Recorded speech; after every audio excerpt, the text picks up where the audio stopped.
আসলে আমরা যারা ছাত্র রাজনীতি করি এই সময় আর কি আমাদের বেগম খালেদা জিয়ার গাড়ির পিছনে গাড়ির সাথে স্লোগান দিতে দিতে দিতে আমাদের রাজনীতি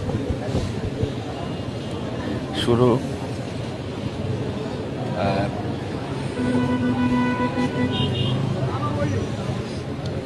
স্মৃতি তো আসলে আমাদের রাজনৈতিক পথ চলাটাই ওনার সাথে স্মৃতি।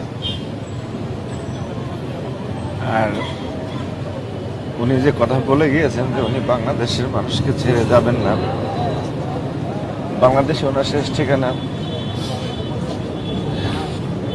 আমাদের মা তার কথা রেখেছে, তিনি বাংলাদেশের মানুষকে ছেড়ে যাননি, বাংলাদেশের মানুষের সাথে উনি ছিলেন এবং সারাটা জীবন উনি